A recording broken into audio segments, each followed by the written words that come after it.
Welcome back to the Football Terrace. Manchester United 1, Norwich City 0. A controversial Cristiano Ronaldo penalty sees Manchester United get over the line, but it was a very difficult game, and many will say United were very lucky indeed to get that over the line in the way in which they did. It wasn't very good from United at all.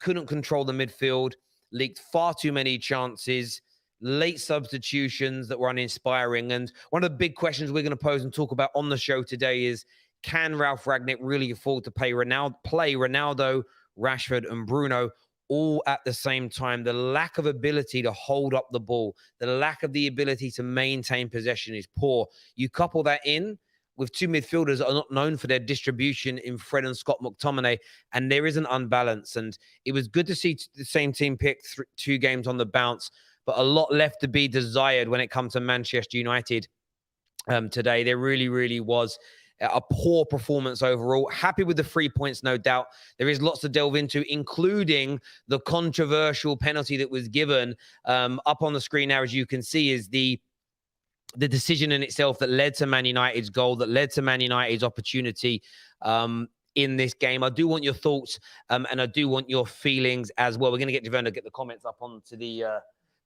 screen for us soon as well. Get them super chats coming in as well, people, but lots to delve into. We're also going to be taking a look later on today at some of the other games that took place on Saturday, some of the controversial decisions as well, including Manchester City's penalty, the Mo Salah penalty as well. Lots of these conversations trending, and we'll be debating and talking about that a little bit later on the terrace. We have a first super chat here. This is from the Bill that says, that was an utter disgrace. McTominay, Maguire, and Rashford need to be dropped. English media in the mud for putting David De Gea, for their David De Gea agenda. David De Gea is God. And he did have a great game today, David De Gea. Some of them, I know that at the end, it looked like the save would have been from an offside chance, but he pulled off 2 or 3 worldies over the course of that game. And look, I hope Ralf right now is in that dressing room, and I'm hoping he's ripping these guys anew. And I'm hoping that I'm hoping he's letting them know who's boss right now, because that was disgraceful. We got away with it today. We absolutely got away with it today because of a very controversial penalty and Cristiano Ronaldo. Josh here, I'm going to read it. It's easier for me to read on this screen. He says, poor performance overall. I thought Scott passed the ball well forward, Fred as well. And can people stop slandering David De Gea? Saved so many points. He did. He was very good today, David De Gea. The big talking point, and I want your opinions on this at home, and we're going to delve into it. Marcus Rashford, Bruno Fernandes, do they need time on that bench? Do they need to ride the pine pony? Do they need to be out of this team? Because they both look shocking. Their distribution, their ability to hold on to the ball, their decision-making in the final. Do you know the maddest bit is? When these guys were performing well, people said they had terrible decision-making. This is what I call terrible decision-making. I've never seen either of them as bad as we're witnessing right now. And that conversation, in my opinion, needs to take place as to whether or not they should be remaining in the starting lineup for Manchester United, because they were one of the biggest reasons that United struggled today. No doubt about it whatsoever. They were one of the biggest problems that Man United faced on that football pitch. Absolutely horrendous. They both were. The fact they lasted until like gone 70 minutes, for me, was... that was poor from Ralf. Ralf, for me, should have been making them substitutions earlier. We're playing Norwich, bottom of the league Norwich, and we struggled to control the game. Horrendous. There's a comment here that says Ralf is just a homeless version of Klopp. Look, do you know what? I shouldn't even laugh, but I am laughing because that's funny. Look, I understand where you're coming from, and I was very happy after the performance in part against Crystal Palace. But this is the reason why I said Man United fans have got to relax. This is the reason why I said Man United fans have got to take their time. This is the reason why I said Manchester United fans have got to keep their feet on the ground. They simply have to keep their feet on the ground because there's a long way to go for this team. Nabil here has said, wait, that penalty was controversial. Did you even watch the game? That defender threw him on the ground. Jokes with Chelsea and Liverpool's penalties. That's what Nabil's got to say. I thought Man United's penalty today was soft. It was a foul, but I spoke about this earlier, and this is where I remain consistent as a content creator. You will see that foul on Ronaldo happen another 10 times this season, 20 times this season, 30 times this season, and not be given. Therefore, I think it's controversial. I think it is a foul, but my point is more, I see lots not given. So I get kind of frustrated with decisions like that. Why are they only given once in a blue moon and not with any real consistency? That would be my sort of point on it. Plus, if I'm going to be really panicky, I want this Man United team and squad. We didn't really create many great chances today. If you actually think about after that, Ronaldo missed from a few yards out of a header, terrible. But what were we creating? What were we looking at? So I am actually frustrated as a Man United fan that we were not creating proper, clear-cut chances from open play. And this, I want Ralf to stand by the words he used this week around you've got to be good enough to get in this team. If you want to leave the club, we're not going to beg you to stay. We need that iron fist. We need that person to manage this club and manage this squad in that right way. That it just simply needs to happen as far as I'm concerned. There's a comment here I want to put up that says, Bruno being found out now that he has to be more disciplined. I think what's interesting is that Bruno's been playing this poorly for a while now before Ralf came in. So I don't think it's because Ralf's here that he hasn't been particularly great. I just think he's in a bad run of form. I think he's in terrible form that's gone on for too long. He needs time out. I think he needs... When he came on, when he was dropped for... What game was he dropped in recently and he come off from the bench? Against Villarreal, and he came on and he looked really good.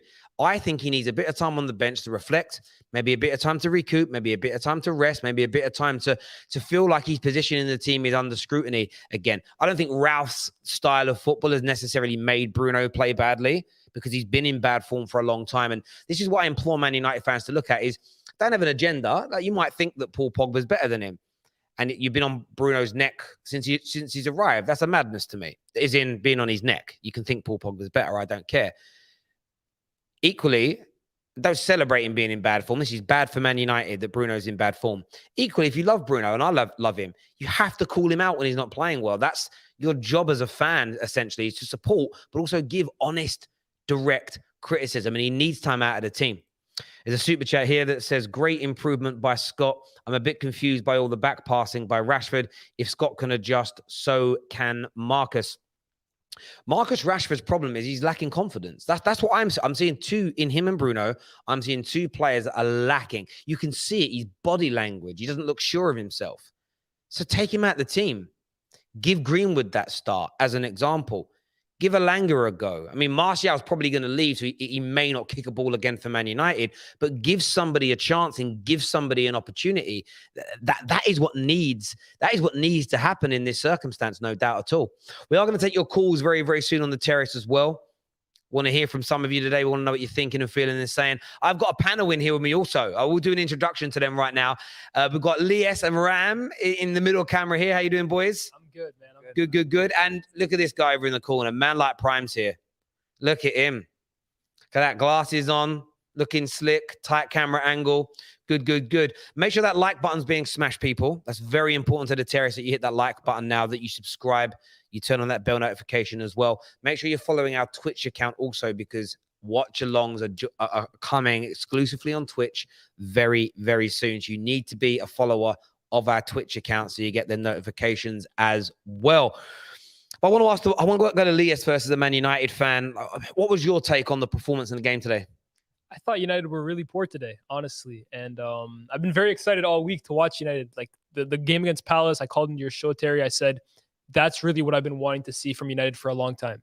This felt like we kind of went back 3 weeks ago when Ollie was still in charge and kind of replicated that performance. And I'm disappointed at a lot of individuals today. I think Ralf definitely did not manage to get that game under control at any point today. And I thought a lot of the players let themselves down. But for me, the thing that I'm probably most disappointed with is the fact that under Ralf, we have been kind of told, if you're good enough for this team, you'll get into this team. If you want to be here, we will make an attempt to get you into this team. You will have a chance to fight for your place. But today I've seen three performances from three players, Ronaldo, Bruno, and Rashford, amongst many others, that for me should not have been on that football pitch at the end of the game. And I know you can only make 3 subs, but today, honestly, I would have made 6. The performance was disgraceful. We move. It's not the end of the world, right? It is the beginning of the Ralf Rangnick era. I'm not about to overreact and say this guy's a failure, but I need to see better against Brentford. I absolutely need to see better. No, look, I agree with you on that. And your point there about Rashford as an example, Rashford and Bruno especially. And beyond Rashford and Bruno, I also think there's an element of we need to make sure that balance is in the team. And I think when you look at Bruno's, when you look at Rashford's, when you look at Ronaldo's, I'm not suggesting they play the same way, but they have a similar trait that they don't hold the ball up. They do bring other people into play, but they're not like a Cavani, as an example. They're not like a Sancho in that mold, or a Donny. They're different. And I think what Ralph's got to do, he has to try and get that balance right. And that's what's missing from Man United right now. There is a lack of balance in the way in which we attack. And it was one of the biggest the criticisms I had of Ollie is that we'd have too many scorers on, people that want to be the goal scorer, and not enough creators. And it's very early under Ralph, but I think he has to, and maybe this has been a case of, look, maybe he's being smart right now, Ralph. Maybe he's thinking, look, I'm going to keep the team as what I inherited in terms of the team that beat Arsenal. I'm going to give them 1, 2, 3 chances, but then I'm going to slowly bleed in my methodology. If you look at Thomas Tuchel at Chelsea, in his first 4 or 5 games, it was like, where's Chilwell? Why is Alonso suddenly starting these games? There was 2 or 3 players that we expected to see instantly under Tuchel, and it took time to bleed them in. So maybe that's because he brought in Telles and Dalot, and it's almost a case of maybe he doesn't want to suddenly introduce 5, 6, 7 new first teamers because he doesn't want to upset the apple cart too much. I'm not too sure, but he has to make a decision soon. He has to be proactive about it. And that's really the word for me. Under Ollie, I didn't think he made enough proactive decisions. It was often we'd lose a game and then he'd change the shape of the team. For me, it shouldn't take, imagine we lose to Brentford this week, playing the same way with the same players, and then he makes a decision. I think he needs to see, maybe he hasn't seen it yet. Maybe they don't exist. I'm just a fan at the end of the day. Maybe he feels that this team just needs more time. But I just hope that it doesn't take us getting smacked in the face for us to make a decision to, okay, now we're going to bring this guy in, this guy in, this guy in. Let's identify the problem before it becomes too much of one. I hear you. How about yourself, Prime? Like, you're looking at Rashford's performance right now. Do you feel like he's got to be dropped? Do you think Man United fans are overreacting? Yes, I do think he needs to be dropped. But a lot of it from his point of view, I think he's just lacking confidence, lacking form, and he just needs a bit of a rest. Like and I don't, the venom and hatred that goes towards him, I don't side with that at all. Like, he's been one of your best players for the past, 3 years, 4 years now. And like, the fact that he doesn't show that respect towards him, United fans don't show that respect towards him, is madness to me. But yeah, he does need to be taken out. Let him rest for 5 games or whatever, and then let's see how he comes back. Because I think if Rangnick can get the best out of him, he can go levels beyond what he was doing with Ollie. I mean, I think he has to, because I think with Rashford, right, this is his time now. He is now at the age, and we're looking at Martial, who's his age mate. Everyone loves comparing the two. Martial is gone. Like that, he's old news. He's going to be leaving this window. Rashford is still in this team. He has an opportunity. He's approaching his peak years. He's not there yet, but he's approaching it. This is his chance. Take it and show us the player you can be. Because for me, I think I look at his development over the last few years. I don't think he's done enough. He hasn't improved enough for me to be where he should be with all the talent and the ability he has. I want to see Rashford in this role under Rangnick with a new lease of life, take his opportunity. The last 2 games, he hasn't done it for me. But to say that's not entirely fair. You're saying in terms of his progression, but if he's not being coached properly, like, again, Ollie's bad and terrible. If you're not having the right coach to improve, is that really fair to say? No doubt, but also it's a lot personally as well. I think he needs to take it upon himself to really improve some of the stuff. Because for me, the biggest one for me with Rashford, you tell me if you disagree, Terry, or anyone, is his decision making. He'll get to the final stage and he won't pick his head up. For me, that's maturity. And I think that's really something you have to, it is coaching for sure, but you have to take it upon yourself. And I think he's at the age now. Yeah, absolutely. And the thing with it is that what you'll find is some people, again, it's how we are on socials. It will be, I always said that he was bad at this. And they're like, yeah, you have always said that.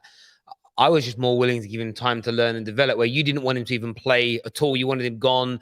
And I kind of feel like that's just not how I am a person. The Martial debate's a dead one to me, because he's been crap for the last 12 months as well. Yeah. They both have. So it's almost a case of, I don't do micro penis competitions. They're both tiny penises. Both Martial and Rashford are tiny penises. One might be... Go ahead. One might be this much bigger. One might be, it's like half a centimeter bigger. But neither of you are do you know what I mean? Neither of you are going to smash for that. Do you know what I'm saying? So at the end of the day, they're not where they want to be. And it's not a case of Martial versus, because the one thing I want Ralph to get out of this football club, is player FC has got to go. It has to. Player agenda has got to go. It's a boring debate. Talking about individual players is key. But if Rashford's playing badly, the name that shouldn't straight away come out of people's mouths is, see, Martial should be in that team. He'd be better. I don't even listen to those people anymore because I just think you're not even really focusing on Man United. You're focusing on your agenda and being right. And it's just really, really boring now. But taking all that aside, Rashford does need to be dropped. He needs to be out of this Manchester United team. For one, whatever people's rationale or reasoning to it is, whether you never thought he was good enough, whether you think he's just in bad form, irrespective of that, he should not be starting on Tuesday. I pray to God. It's only a couple of days rest. So you would hope there's rotation anyway, but he needs to be on that bench. Greenwood's got to be starting. I was frustrated to see Sancho come off again today because I think with players around Sancho that are in better form, making more intelligent runs, it will help Sancho cook a little bit as well. Like Ram, from your perspective, we're going to go to some calls in a minute, but Ram, do you feel like Rashford needs time out of the team or again, do you think he'd be better off served playing himself back into form? I think it's a case of both. I really do think the balance in your attack is not right. I think there was a situation in the game. I think Sky Sports showed us that a lot of your attack-minded players were on the left-hand side of the pitch. I think it was Rashford, Bruno, and Sancho, and their whole right-hand side of the pitch was empty. I think it was only Diogo Dalot that was there. So I think it's a case of Rashford isn't playing well and his decision-making is not there, but the balance in your attack doesn't help that in any way, shape, or form. I think too as well that the front three, I just don't think that three works together. Honestly, I don't think this is a trio that can bring long-term success to United. I agree completely. I think it's getting that balance right. And on paper, you think Bruno and Rashford can be prolific as an example. You got Rashford that scores. Ronaldo and Bruno could be prolific because of both their goal scorings. But it's about getting the right balance. And Sir Ralf Ramsey, one of the greatest managers of all time, always said, I don't pick my best players, I pick my best team. Facts. And that is what Manchester, and that's what we need. And by the way, I'm confident Ralph's going to do that. So notice I haven't really mentioned Ralf as in being, why has he not done this? He is learning about his players. And sometimes what you need to do is you need to give people enough rope to hang themselves. It's almost, okay, Scott, I'm going to keep you in the... Scott McTominay is a great example. You're going to stay in the team for a few games. I want to see more of X, Y, and Z from you. Show me if you can do it. Now, if he keeps playing him, then he's giving Ralf Rangnick what he wants. If he doesn't, it creates less of an opportunity of there being a divide and a problem in the dressing room, because it wasn't like they were just ostracized from day one in the team. They were given a chance to prove they're good enough. It doesn't matter for a moment whether I think or you think he is. They've been given an opportunity and a chance. And Rashford's had 2 games now. He's done practically nothing.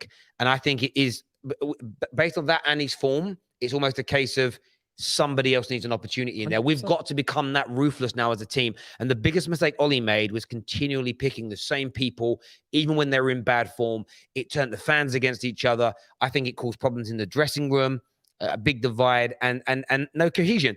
But viewers, look, we want to know what you think and feel. We're going to go to a few calls now in relation to this subject and other things. We are talking some of the big talking points from today later on in the show as well. So stay with the Terrace. First up on the show, we're going to have Abz is going to be on. Abz, you always see on a Friday night show. Big Ollie fan. And we're going to get Usmann Talks United as well on momentarily as well to give us their thoughts and feelings. Let's do it, people. Hello, people. Oh, can you hear me? How you doing, bro? You good? Oh, brother. Yeah, not too bad. That was a shocking performance. I'm not really satisfied. Not really satisfied with how he played. Bruno especially. That's probably the worst performance I've seen from Bruno in a long time. But yeah, like you guys were saying, I was listening to you guys for a while. Ralf doesn't get... I'm not really looking at Ralf at all for this, because if you look at the Crystal Palace game, he kept talking about that first half an hour and how that's exactly what he wanted to see. We didn't see that throughout the whole 90 minutes. Facts. There wasn't that kind of way that we wanted to play the vertical passes. There was so many times. Like, I remember I was at the Young Boys game and he was fuming every time someone passed backwards or sideways. We saw that for like a good 75 minutes today. There was so much times where there was opportunities to be doing vertical passes and there was none of that at all. And the pressing was just all over the place as well. It was very, very frustrating to watch, because I feel like this was a chance for us to really get a big dub against someone, like get some goals in and get a bit of confidence and get on to the next game. But now going towards the Brentford game, I'm wondering who's he going to be leaving out, because this is really not what he should be looking for right now. Yeah, in terms of Abz, in terms of we're talking Rashford, Bruno, and some of these players that Yeah. maybe need some time on the bench. Like, what's your take on it? I see why you guys are saying it. Because the balance, you're right. It's all about balance, and I felt like when we had this 4-2-2 system, like 4-2-2 system, right? I feel like the issue with it is that when you take away Bruno from the 10, from in the middle of the pitch, where he would normally press like a headless chicken, but he would start from that middle zone. Having him out wide, it means that the balance ain't there, because I would have always liked to have a front three of Ronaldo, Rashford, and Sancho, and maybe Bruno behind them, and then him being able to find the passes that he wants to. The way we're playing like this, I feel like someone's gonna have to hit the bench, and I'm not comfortable saying it's any of these guys, because all these guys, like these guys were saying, they're players who have built up credit. I think Prime was saying this for Rashford. He's someone who's progressed, and it's looking like he was going to get better. And the injuries did dampen it for him. But I do think that there's going to have to be some kind of balance that needs to be fixated. And I also want to shout out, by the way, Billy Gilmour was incredible today. Yeah, the really space was there for him in the middle of the pitch. Because you're playing that 4-2-2, there's not really anyone that's going to be on him straight away, and he's just dictating the pace of the game, controlling it for the whole game. But yeah, someone's going to have to hit the bench. I'm just not sure who it's going to be. But I trust Ralf, like Terry was saying. Trust Ralf to make the right decision, whatever it is. Yeah, absolutely. And I think a lot of our focus right now is on the players, because we trust Ralf, and it's almost I know that Ralf knows what he's doing, and I think I'm annoyed, but I'm calm about it because I have faith in him orchestrate. With Ollie, it was always a case of, does he know what he's doing? It was more frustrating. I never had any doubt in Ollie, man. I trust. I know you didn't. I know you didn't. You loved him. You loved him. Man. Listen, Abz, mate. Listen, always a pleasure to speak, my friend, and we'll always speak to you again soon, boys. buddy. See you next week. Boys. Take care, mate. All right, mate. Bye. I do love his energy. I love his energy so much. Usman's on the line with us now. Big Man United fan. I know he wasn't happy. I was looking at some of his tweets throughout the course of the game. How you doing, bro? Yeah, I'm okay. Hopefully, the guys in the studio do, man. It's good to see everyone, man. But yeah, regarding the performance, man, it was absolutely embarrassing, to be quite frankly honest with you. The fact that we're playing against Norwich, and that is the performance that we put in. Some of the plays you just spoke about, the analogy of giving players rope to hang themselves, or give them enough rope for them to hang themselves. I mean, it's probably a shorter list to explain which players didn't hang themselves, because most of them did. Bruno, Rashford, and Ronaldo, the issue with them three up front, and the reason people talk about, you mentioned Martial there, the reason Martial has to be in that team over them three players is because he's the only player, maybe Cavani as well, when the ball goes up top, it'll actually stick.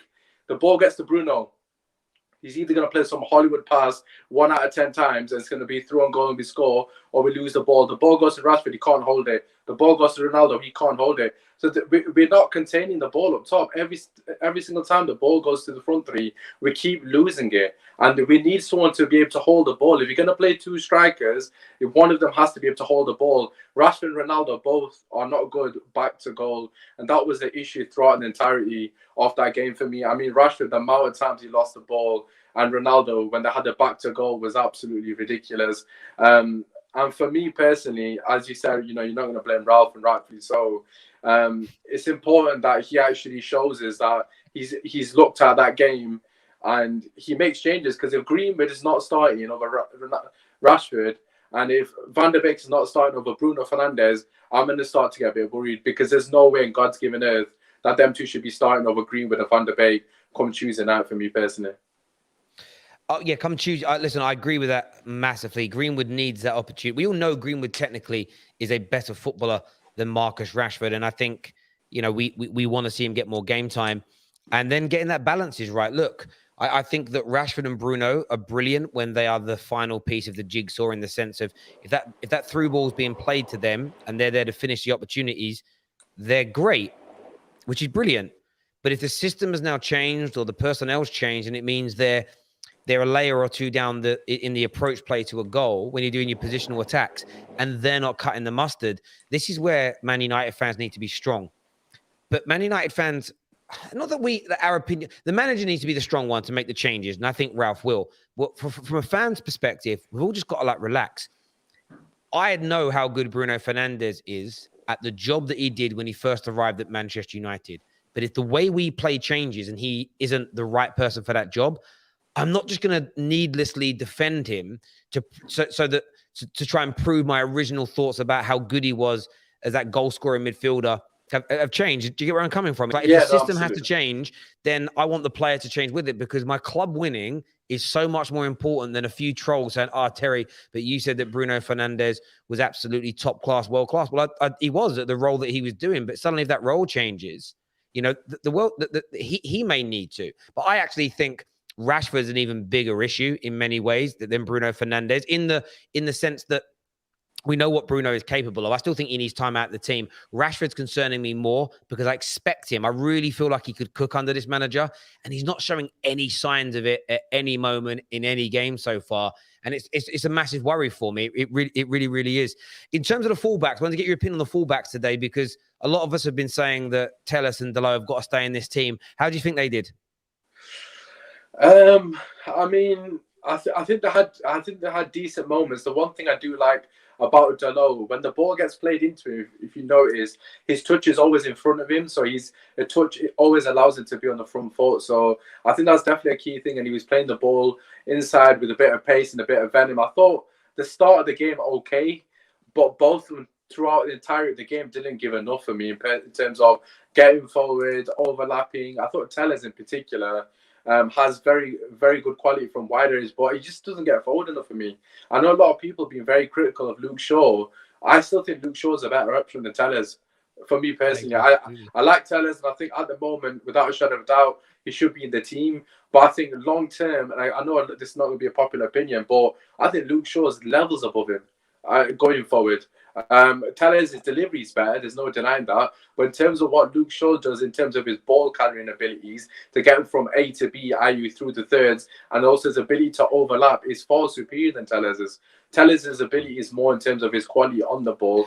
I think Luke Shaw offers more, and I think for me, I just think Luke Shaw needs to come back into the team, not at the moment, but eventually. But in terms of Dalot, I thought he had decent moments, to be fair to him. He wasn't brilliant. He didn't have a crazy amount to do defensively. I thought he probably did his job here and there. But again, there was one moment he beat his man, got a very good ball into the box. Nobody's there, which is a bigger issue at Man United at the moment.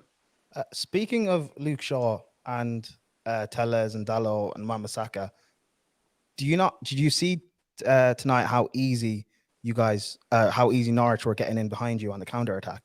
Is that not a problem in itself? Like, Telles and Dalot, they're brilliant going forward, or they're good going forward, but defensively, they're very. That is a good question, but I actually think it's a similar issue to what's happening with Trent, not in terms of their quality, but basically the system that Rangnick deploys. A lot of the width comes from the fullback, so he expects the fullbacks basically to play as wingers, so they're very far up the pitch. So if you actually look at our formation, we almost play like a 2-2 when we're on the ball. So the fullbacks are practically the furthest players forward in some occasions. So it's the job of McTominay and Fred to come back and cover, similar to how Liverpool's midfield is deployed under Klopp. So I actually think it's the midfield thing. If you actually go back to the first half, where they had a couple of chances, I think Pookie had a chance. If you watch Fred, it's his fault for both the chances. I'm glad you said that, because I wanted to. I agree with your point on Luke Shaw. I think Luke Shaw is better than Telles. Telles has a better cross. Telles looks better. It looks a technically better footballer. Oh, you don't. I do. I think what it is, the way he looks when he crosses the ball, it's a little bit more like he's got good line. What they say in dancing, that you've got good lines. Does that make sense? Like, he's got good lines, but. Yeah, he is better. The thing with Dalot and AWB, I don't think on form anyway. I don't think either are good enough. And again, it's a little bit of we're fighting over two people that aren't necessarily good enough. But the midfield element again today, there's good moments from both Scott and Fred, but still major problems. Neither are able to control the midfield. Billy Gilmore bossed them today. Absolutely bossed them. Billy Esther. And Billy Esther, Chelsea fan here, says, but we need better there. And again, everybody the other day was like, Fred's got, let's get rid of the word McFred, and it's just about, let's focus on how bad McTominay is. And I'm like, I think people are getting a little bit ahead of themselves in certain areas, mate. But Usmann, great call as ever, mate. And we'll speak again soon. Cheers, brother. Thank you very much indeed. Can I be honest with you? Yeah. I honestly think the biggest issue today with United is the fact that the press from the front, the relentless press from the front that we saw last week wasn't there. And I think that's honestly what contributed to the most part of the fact that we were able to sustain possession so many times against Palace. We sustained attacks so many times against them was because we were winning it up high up the pitch. And that makes everyone from top to bottom look better. McFred, the attack, the fullbacks, defenders. When you're inviting so much pressure and from Norwich of all teams, of course everyone's going to look shit. So for me, I really have to question, this is where I'm going to look at Rangnick, honestly, or maybe it is the players that I have to look at. Where was the intensity from minute 1 to minute 90, or even minute 1 to minute 30 from the front? Where was that same intensity that we played with last week? No, I agree that was hugely lacking today. And at first I thought maybe it was a tactical ploy and we would turn it on later in the game. We didn't. Nah, never. We just didn't look at we didn't look at the races at all today. The mad bit is we've got no consistency in the last 9 years. So it isn't like a bad, because we're going to talk about the other games later. I didn't think City, Chelsea, or Liverpool played well today. No, but they got the results. But we all kind of know that they're probably going to play well in their next game. As an example, with Man United, we don't know when our next good game is coming, and it's unpredictable. So there's always that fear factor that comes in. The only good saving grace is I'm really comfortable with Ralf. We're going to do another call here. We're going to get KJ on the line with us now. Man like KJ's here. What are you saying, brother? What's up, guys? I'm not feeling too well, so I'm just going to be quick. And also, I don't know why TJ's phone. Yeah, TJ, it's weird. Everybody that's got everyone that's got my login, got the Powers login for thing is suddenly got TJ's picture, even mine. So yeah, don't worry about it. Go for it. All right, cool. See, I'm a bit more relaxed than at the moment in terms of we're getting the result we needed, which is the win. We didn't play great, but at the same time, the guy's been here a week, and people expecting us to be masters of the press and not to concede chances and stuff like that. I feel like you're expecting too much. The guy's been here a week. His coaching staff has been here for a few days as well. So this is going to take a little bit more time. And these weeks coming up, we've got a lot of football to play. So it's not going to be as simple as we spend week in, week out working on this formation and this kind of way we want to play. We just gotta have to find the solutions and find them quickly. Yeah. The low Tellers, Shaw, Wan-Bissaka, like we got all these different players that are good at different things, and it's just trying to find that balance. Ralf needs to find it quick, but I'm not gonna sit here and be overly stressed over something that's understandable. Like Bruno and Rashford, yes, I agree they need to have some time on the bench. I feel like they need some time out of the spotlight because it does look like they're trying to prove people wrong too much. Like they're trying to prove a point, like that they're not just Ollie players or they're not just these trash players or something. Like they need to just relax. They need some time out of the team. But going forward, I feel like we will improve.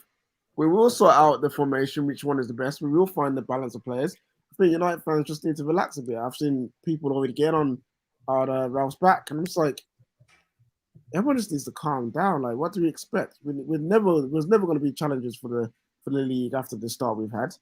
So to come into this now expecting us to smash every team 3-0 with the most perfect press is a bit too much. I think that's important. What you said is it's only been a week. He's been in the job for only a week. You're not going to expect 4-0, 5-0 performances off the back. The guy still has still hasn't fully taken in everything that's gone on at Manchester United. So I think the most important thing is just to get behind the man and just let him do his thing, because it's only been a week and people are starting to complain about, oh, this player's not in there, this player's not in there.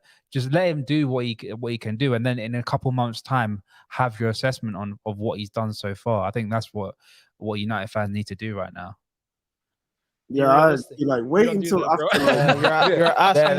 You're asking for patience amongst fans, especially fans of big clubs. Like they don't have that. Like when we brought Tuchel in, the first few games, people were kind of getting on its back and saying nothing changed. It's still similar to Lampard. People were trying to freak out. Like KJ's right, and Ram, just give it time. It'll happen. Yeah, it's like after January, when we played quite a few games, he's had the team for a while.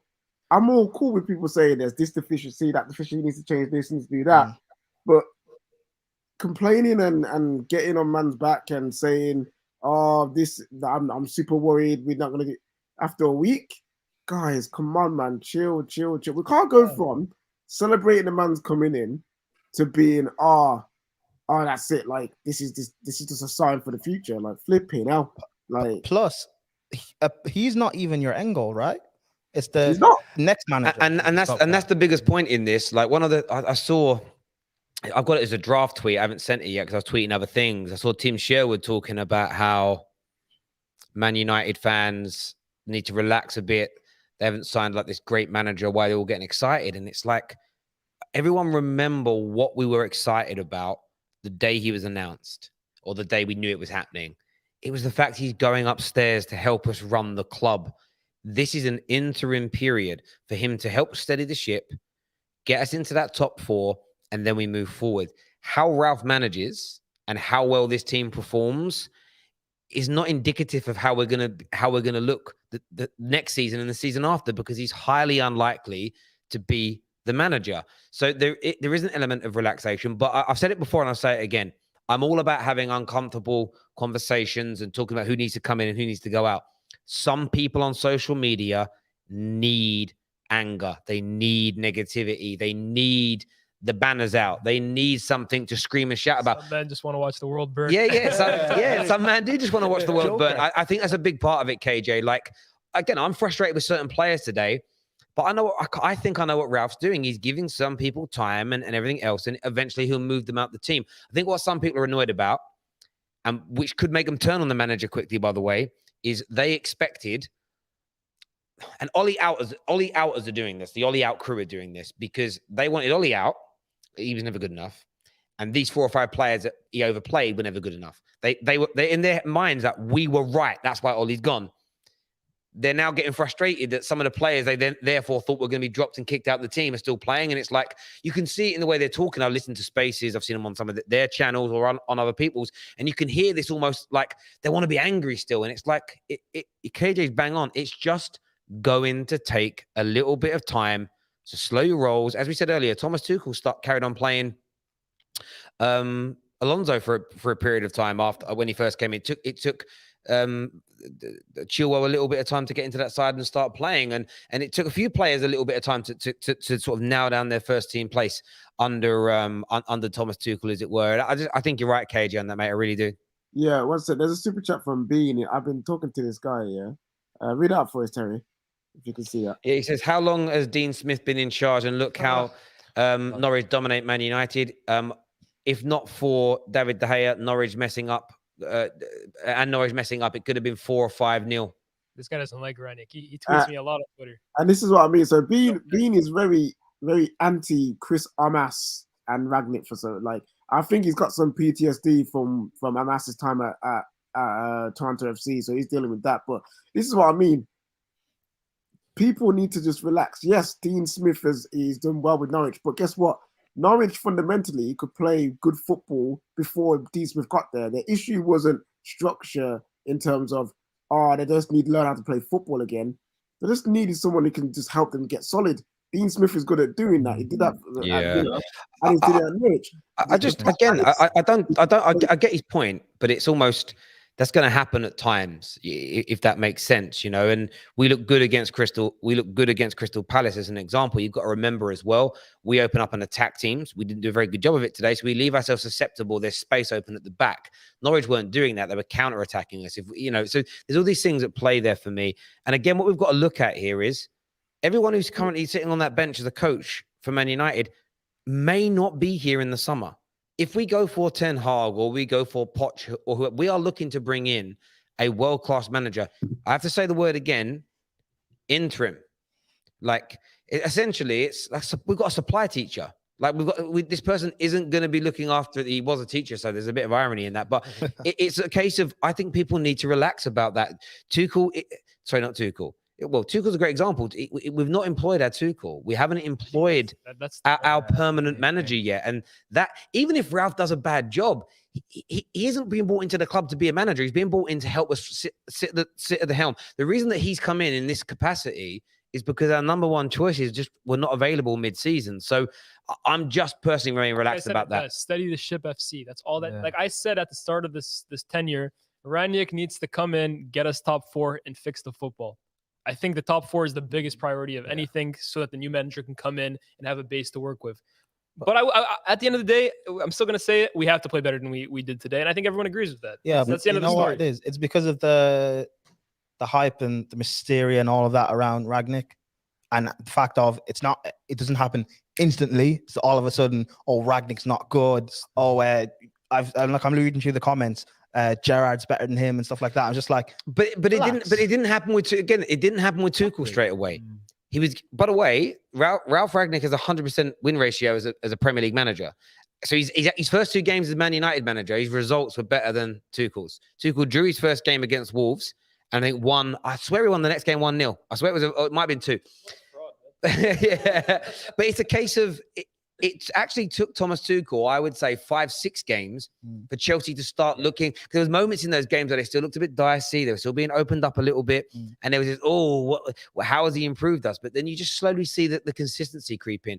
People have just got to relax a little bit. And personally, I think it's about changing some of the personnel, as we've been saying, about dropping players. KJ, absolutely appreciate the call, mate. Feel better soon, mate, and we'll catch you in a bit. Yeah, catch you later. Cheers, bruv.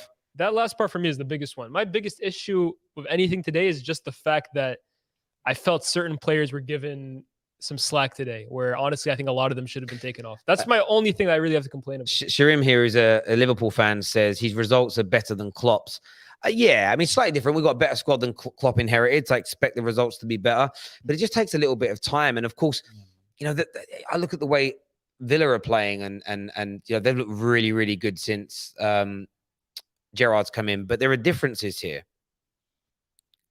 The teams that they've beaten don't sit back and play low block against Villa for them to break down and have to beat.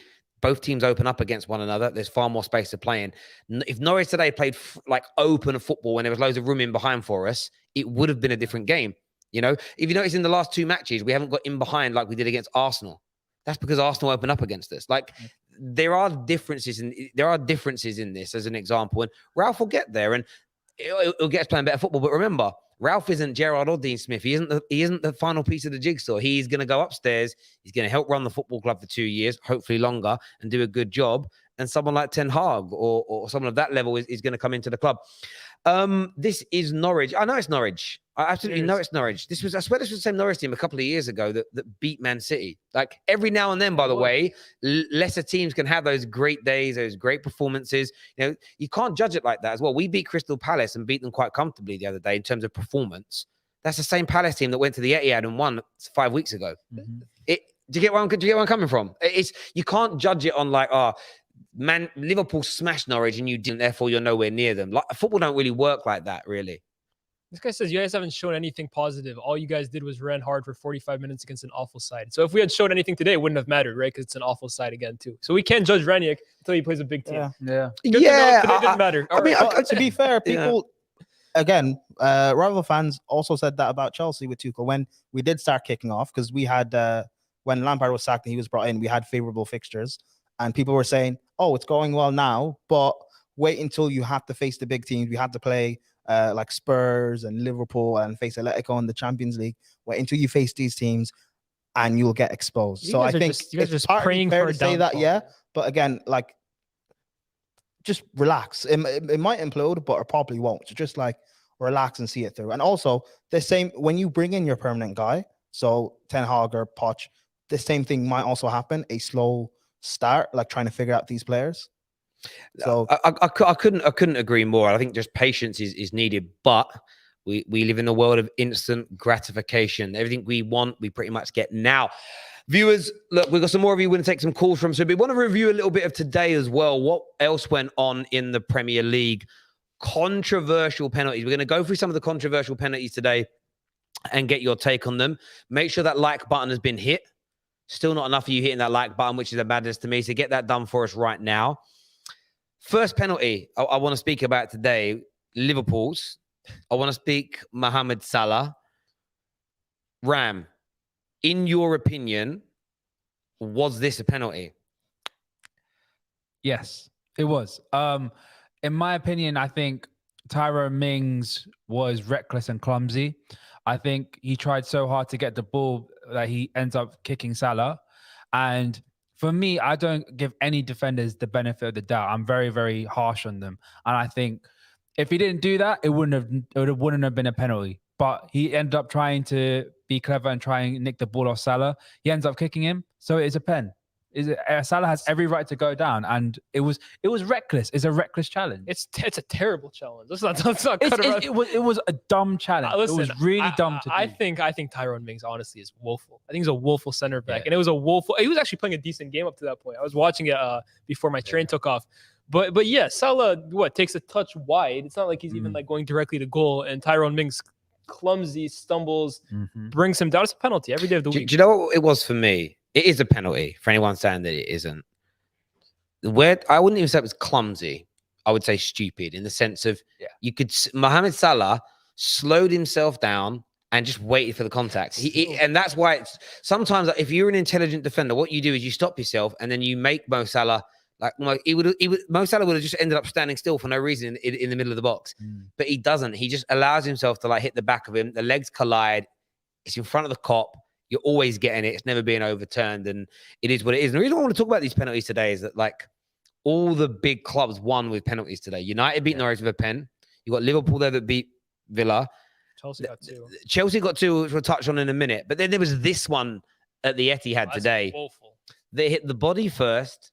And I spoke about this on my show earlier, and it's still troubling me as a person. It hit the body first, and the replays show it. And then the part of the arm that it hit was basically the tricep, but it's up to the sleeve. Which anyways, right? Isn't there a rule that if it hits a different part of your body and then this, then the arm is cool. I kind of get it if it hit your body and your arm's in a weird position, and it would have gone to an opponent. I get it, but that doesn't even matter in this for me. It hit the part of his arm that you can be given offside with. True. Yeah. So I'm, by the way, not hating on City. This is not a City get this and whatever. This is more. I want some clarity this evening from the official bodies. If you can be offside with that part of your arm, that means you must be able to touch the ball with it. Otherwise, how can it be offside? You can't be offside by your hand because you can't touch the ball with your hand. So you can with the foot. So it was the most egregious decision for me today. And I felt, look, they were the better team. They had the majority of the chances. But they weren't. I said it in my review earlier, and I've changed my mind since then. I've got a feeling now maybe they wouldn't have gone on to score. Who knows? But Norwich, the Wolves are still in that game. They were still in that game. They were still there. And that decision happened, and it just took the life out of the game for me. Wolves are going to feel aggrieved by that, aren't they? I was going to say, it could have been another Wolves-Liverpool situation where it would have been 0-0 until the 90th minute. Maybe Man City scored, maybe they didn't. But there was no doubt they were in the game. They were defending for their lives.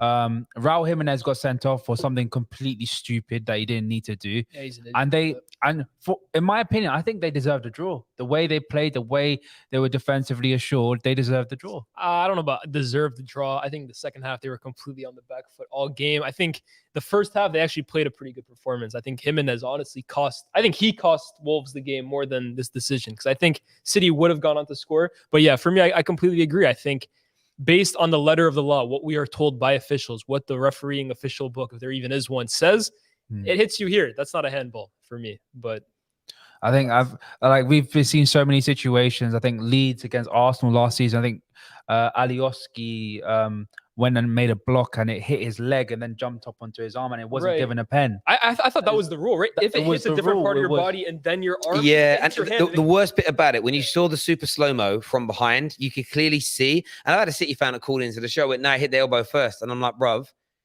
I mean, you don't need a major or a PhD in physics to understand that the ball came from the ground that went up. The ball after hitting Matinho continued to travel up. If it hits your elbow first, it would come down 100%. And it would have gone out rolling along the floor or bouncing along the floor. 100% not a penalty. And I guarantee you, and I said this earlier on today and I'll say it again, there will be a revision or a slight amendment to the definition involving where the ball can and can't hit in the next few days. They did it ironically, it was with City again. Remember they scored that goal that was like 30 meters offside against Villa. Yeah. And then there was a revising of the definition or like a tweaking. That's what's going to come with this. And I'm surprised Wolves are not making a bigger song and dance about it. I'd be pulling off a Jude Bellingham. I would be saying something very controversial, and I'd be making the officials look at this because you should be feeling aggrieved. Man United, of course, had a penalty today as well, and again, a lot of rivals are saying it wasn't one. But what was your take on it, boys? Ronaldo, was he dragged to the ground in your opinion? Man, this is like UFC shit, bro. This is a penalty every day of the week. I don't even know what more to go into it. Like, that's a penalty. Come on. What you saying, Prime? It is a pen. It's a shame though, because like I think Norwich, a bit of credit needs to be given towards them because they played brilliantly. And again, Liverpool played. Villa, they also played brilliantly, and Leeds as well. But it's a shame that stupid little mistakes that each of these teams made have cost them the game. It's the fine margins, right? But at the end of the day, like that's a penalty every day of the week. What's stupid about this pen as well is he's not even getting it. Yeah, he can jump higher, but he's not the jolly green bloody giant. He isn't even going to make that in the end. That's going to go out for a goal kick, and he needn't have bothered. Chelsea, on the other hand, though, and I'm going to bring this penalty conversation round to a head in a minute. It's going to make more sense. But Chelsea, first one, 100%. It scissored him, he went down. The penalty to win the game in like the 92nd, 93rd minute. Yeah. What are you saying, Prime? Like, we all watched it here together. No, at first, I just thought like Rudiger got injured. Automatically, I just assumed he'd picked up an injury. But it's like, it's smart from them. It's play acting. It's not, but whatever. I'll take it to win the game. I'm going to be honest. I'll take it to win the game. But it's like, again, it's harsh on Leeds. They deserve to get something from the game. Man, Rudiger is just one of these players, man, where he talks a lot to rile people up, and then he's just a nasty player to play against. We're going to miss this guy. He's going to leave. Silva only has a year left. We're going to have to rely on Christensen, who is basically like Lindelof. Like, when I first came on the terrace, I was screaming for a year about defense and defensive structure. We're now going to have the exact same problem when Rudiger leaves, which is just sad to see. But is what it is, I guess. But yeah, I think it's just whenever I see Rudiger play, I'm like, yeah, I know it. It's like he just reminds me a lot like Jamie Carragher. Yeah, he just likes to talk a lot, likes to give it the big in. And normally, quite a lot of the time, he gets into the heads of the attackers. And like, it's nice to see it from your side of the field, but you don't like to see it when it's against you. If it's against you, you're just going to get real mad. Chelsea have missed that since Diego Costa. We haven't had that sort of someone who can get into your face. The SIT house, that sort of thing. Like, we need that, and we need a few more players like that, in my opinion. But like, he's a brilliant defender, and we're going to just give him the contract, whatever he wants. Just give it to him. He's going to Real Madrid. 400 grand a week. I don't know. I don't know. Find some sort of common ground. But like, the common ground is he wants 400K. No. He's been offered. Look, he may have eventually have accepted 200, 250. I think is what Chelsea offered. But in the end, people are offering him £100 million over 5 years.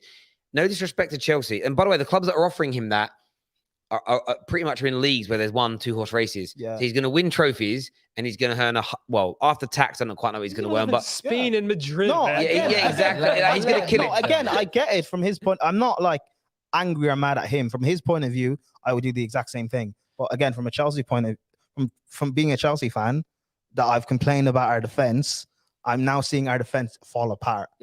He's in that same defense that's falling apart. It's not like he's out and Chelsea are Rudiger is not worth £400,000 a week. No way. I didn't say Why would Chelsea find middle ground with him? I think I don't know what this system does with Tuchel. It does benefit him so massively because we've seen him in the back. We've seen him in the back four. And we've seen him get exposed multiple times. We saw his emotions get beyond him. And that's why I think Chelsea shouldn't give him the 400K. He's doing very well for Tuchel. Bro. There's not a center, maybe Van Dijk at his prime. I'm not paying any center back 400,000. Van Dijk earns half that. Yeah, exactly. And that's it. Chelsea are just not going to do like the thing is, you got to weigh things up. You look at Mo Salah's contract.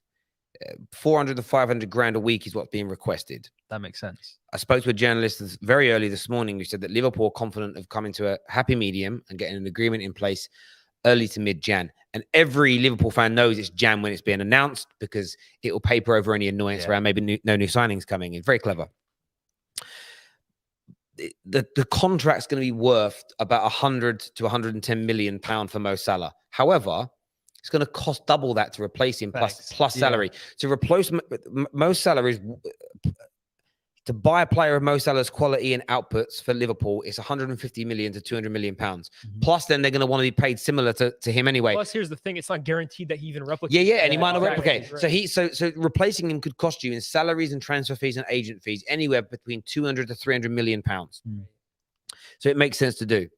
Rudiger, on the other hand, Replaceable. he's replaceable for about 30 million quid. I agree, but again, when you look at the center backs that are available, I have question marks on a lot of them. You just got Thiago Silva for free a year ago. That No, shows I know, you that but Chelsea can find value in the market.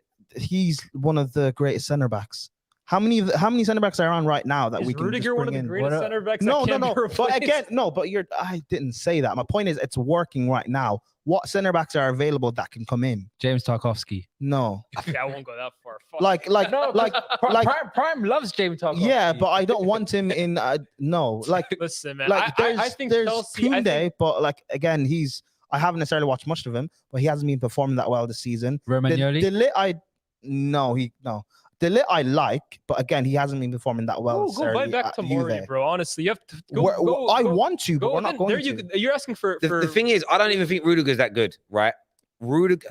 What's going to be interesting about Chelsea in the next few weeks is whether this three at the back's been found out. I'm not saying it has, but we've seen that three at the back work for some managers in the Prem for a period of time, and then it has to evolve.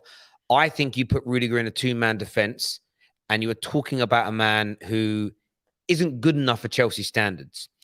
The way like he's been kind of revered in the last 12 months is as if he's John Terry or Rio Ferdinand or Vidic. We know he isn't, but that isn't my point. My point is, if you bring in a very good elite level defender into Tuchel's system in a three-man backline, he'll be as good as Rudiger. Rudiger is being smart. Rudiger is cashing in 100%. On the hype around his name. He's added a bit of shithousery. He's added, he's become this. He's like this kind of aggression isn't the right word to use. The way he hurt, nastiness. Yeah, there's like calculated. The calculated nastiness to his game, which, by the way, I think's missing from too many teams. Yeah. The way he took KDB out of the Champions League final, from a sporting perspective, is genius. It's moralistically, it's like, it's terrible, but athletes win at all costs. And I'm not saying he meant to break the guy's jaw, face, whatever it is that he did, cheekbone, but he meant to hurt him. He meant to leave one on him. We saw James Milner put a tackle in against a Villa player just after coming on today, and he left it on him. He made the tackle, and then boom, made sure there was a bit of power and body put into it. Ramsey cheering away and was like, "You better be careful. Remember, players die through bad tackles, bruv." Van Dijk, R.I.P. R.I.P. But the point is, like, it's one of them things where that's a joke, by the way. Remember, there was an obituary because he hurt his knee. Anyway, he didn't die. Let's cancel Terry, guys. That's unbelievable. Can't be cancelled. Can't be cancelled off my own platform. But my point was, go on. What's your point? My point was the system works. I get it. You can say about Rudiger, and he's not like. I get that, but the system works. And if you're saying we can replace him for cheaper when elite level defender or whatever, that's fine. Are there elite level defenders out there that will come to Chelsea? Hang on a minute. Whoa. Did you just say that would come to Chelsea? That would come to Chelsea. How is that even a sentence? How is that a sentence from Chelsea, a Chelsea fan? Will Van Dijk come to Chelsea? Will Marquinhos come to Chelsea? No, Marquinhos will come to Chelsea. Hang on. Marquinhos will come to Hang on. You just said Van Dijk. Yes. Van Dijk is unattainable because Liverpool are not selling him to you. Then how many are attainable? The majority, unless they're at one of your major rivals, as in Liverpool or City for the title, or Man United, you're not getting. You can have Maguire, by the way. But I'll take the and I didn't. By the way, I'm not talking about elite. I didn't say the elite 2 or 3. I said very good. Yeah, Rudiger's not elite. There are very good defenders available across Europe that you can go and buy. I think there's very good defenders in this Chelsea team. Like Chelsea, we've been talking about their depth all season. You have Christensen, you have Silva, you have Rudiger, you have what's his name? Chalobah. I'll give you an example of a defender. I know he's injured at the minute, who I think 6 months under Tuchel's tutelage in your team would be better for Fana. Oh, There you go. Yeah, Another Yeah, one. sure, we are for linked sure. with Fofana, but the injury thing is I get that, but I'm giving you an example. My job isn't to go out there and work out who the top True, 10 defenders true. to replace him are. That's Chelsea's job. But I don't think Rudiger is as good as your system has elevated him to. no. I agree. So therefore, he ain't worth that 400k a week, and it should be almost like a. I think It's mad. It's a madness. Upamecano would be very good for But- the defense. But he's not But bad. we obviously digressed from the talking about the penalties. Actually, this is fine because the point I was making about the penalties was: do you think some of the big teams have been bowed out today? But it sounds like we've said that all the penalties were penalties, barring City. So therefore, it's not like a dodgy decision going their way. Speaking of dodgy decisions, though, I want to speak about Arsenal because. How do they always? No, because Arsenal. It's not Arsenal did very well today. Yeah. Their fans should be very proud of that performance. It's the main game I watched at 3:00. They performed very well. Arteta in. Fluid, very fluid football, aggressive football, pressed well. They rode a really early storm because Southampton started well and they scored some brilliant goals, especially the first goal Laka put away. Excellent goal. But the big talking point today with Arsenal was their captain.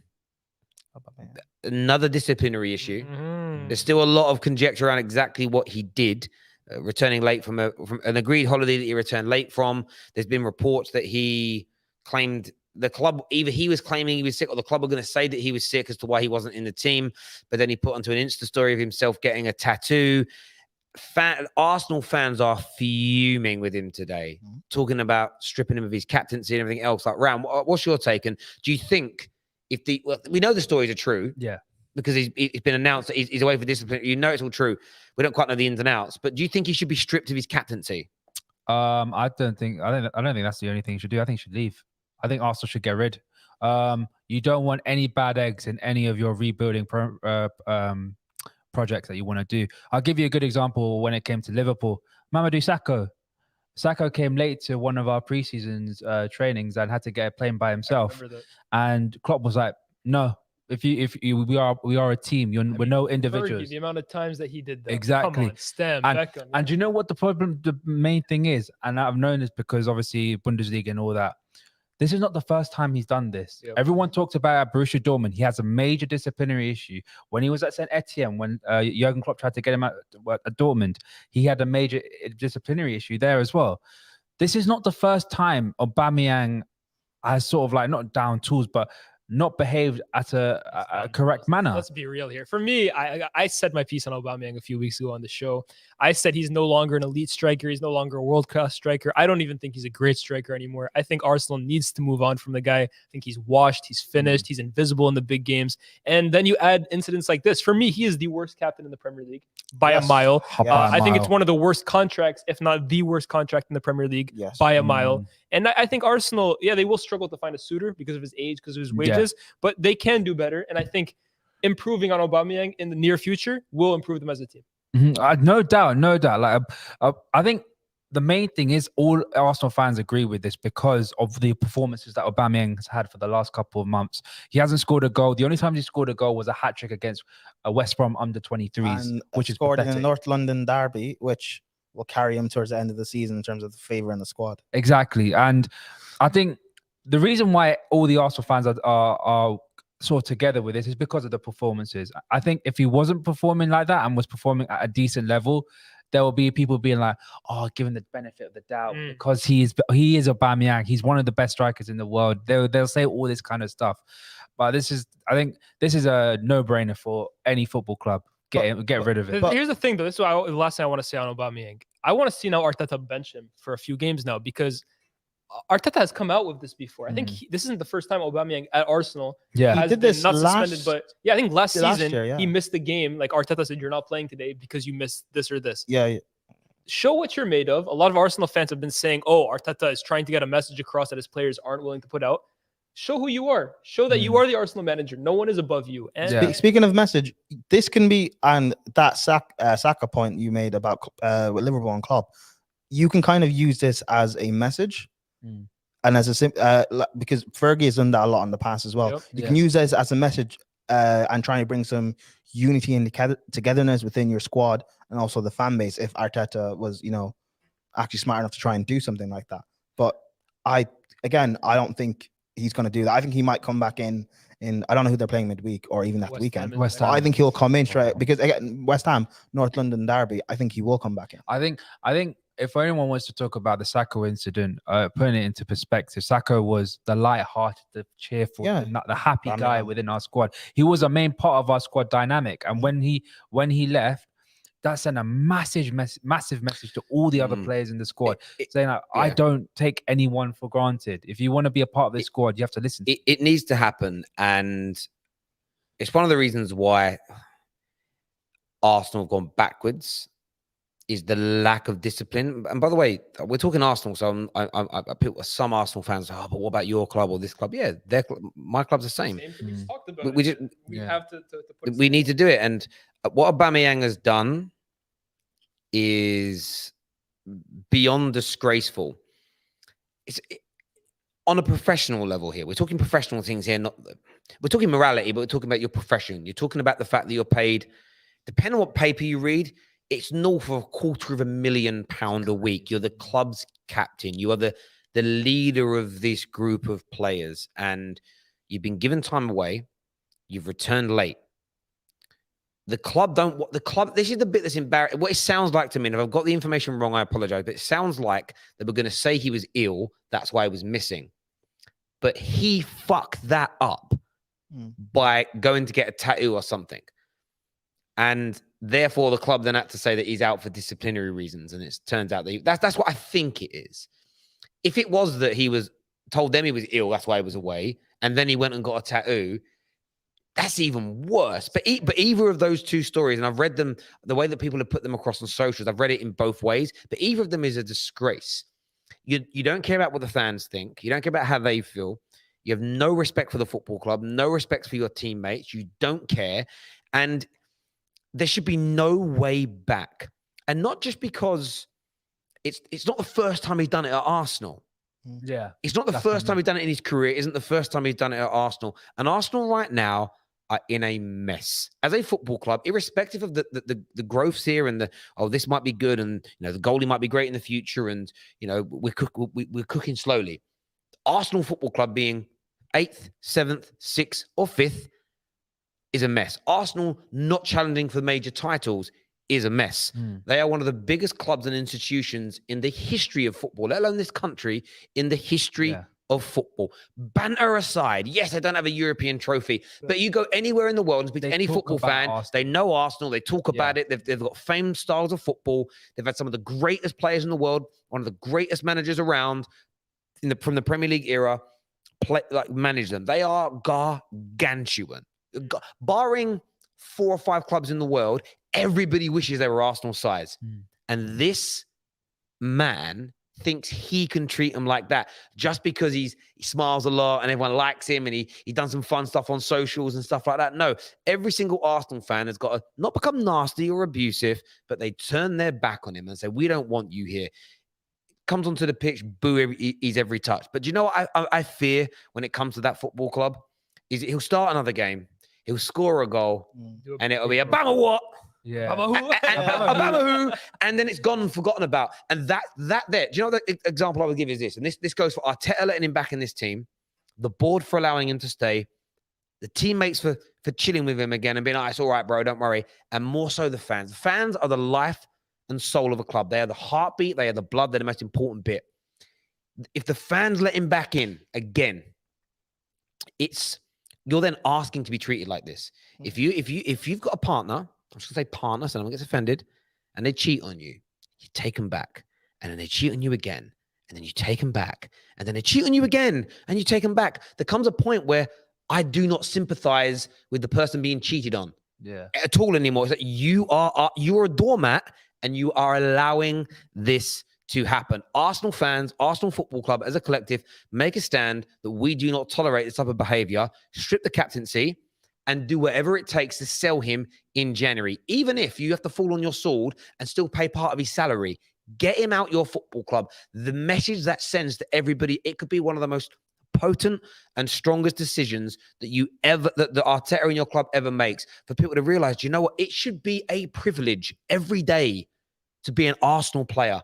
Put all the banter aside, it should be a privilege to be, it should be a privilege to play for any Premier League club. The money you make, the opportunities you get, the privilege it literally gives you to treat it with such discontent.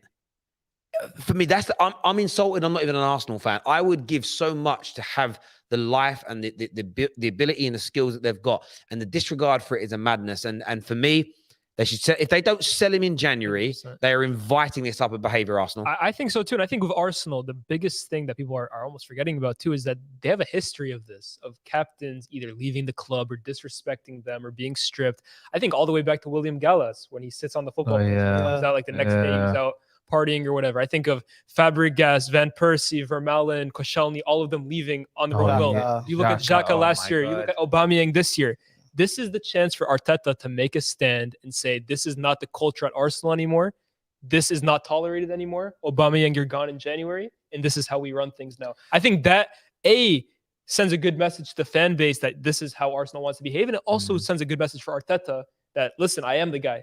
But it can't be if the fans don't even trust, or half the fan base, because it's split, if they don't trust Arteta to do this, Terry's right. You have to take it upon yourselves. That's why, like, for me, you know, when I say I don't treat or respect Arsenal as a big club, it's for things like this. Because if fans are the most important thing in football and we have such a say and so much power, actually use it for once and do something about it, and show how important Arsenal as a club is, how big Arsenal as a club is. Well, here's the thing, though. You don't want fans to like abuse them on social No. media. You don't want them I'm to not talking about burnish but I'm not talking about abuse. Though you can do it without sending abuse towards players. But I I think it's on Arteta, honestly. again, it does now go to Arteta. Yeah. If Arteta next game picks him, he's on the bench, brings him on, you go for the manager, and or the people in charge of the manager because they're keeping him in power.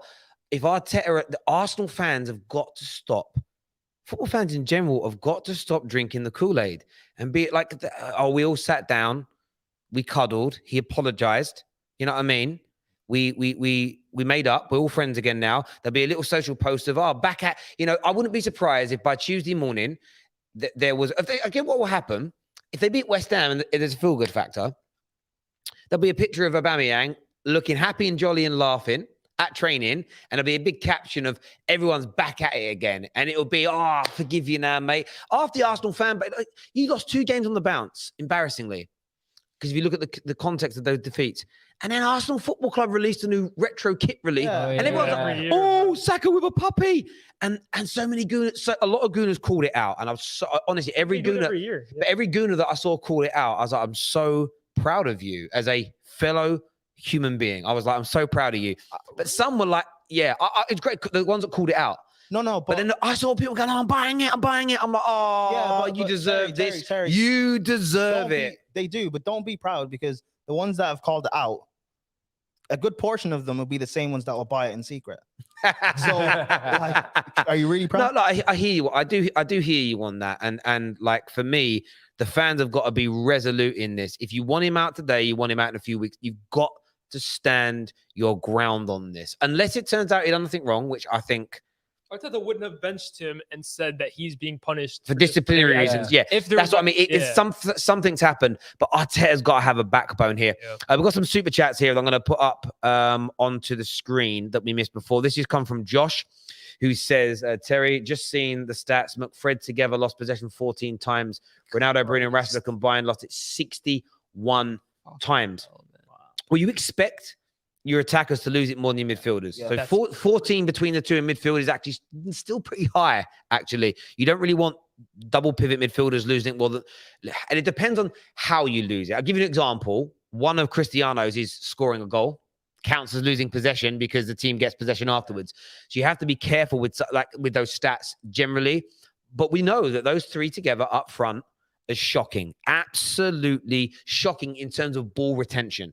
And that's the balance that's got to be found. I agree. Compare it to the top 10 teams in the league as well. But that's also what needs to... You are right. That's what you do need to do. Is you need to... What would be interesting is checking the average of Salah, Jota, Mane, and the average of Messi, Neymar, Mbappe. And that's how you really can tell. Because I remember when we first saw the stats for Bruno, how often he lost the ball, and everyone was like, it's 23, it's ridiculous. And then we all went and looked at the stats of all the other top creators, attacking midfielders, and they were all about the same. And it's like, oh, well. But the difference with today's was it isn't the total amount, it's the type of, there were so many that were, it wasn't like, ooh, that passing came off, or that cross just missed Ronaldo's head and we lost possession.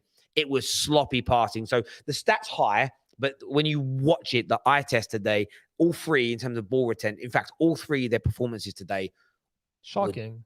Dog. We had another super chat that came through here. This is from Sirim, who says, Terry, it sounds like you're calling AFC fans cucks. Yes. They kind of are. No, I'm not. 100%. No, they are 100%. You are, Prime. You know you are. You are. 100%. Love it. What? 100% they are cocks. Yes, 100%. Yes. Oh, I said you're one, aren't you? Oh no, you one. Okay. You know it, right? No, I'm not. I thought you said 100%. Yes, I was. Let's not do this. You sound like Prime likes watching.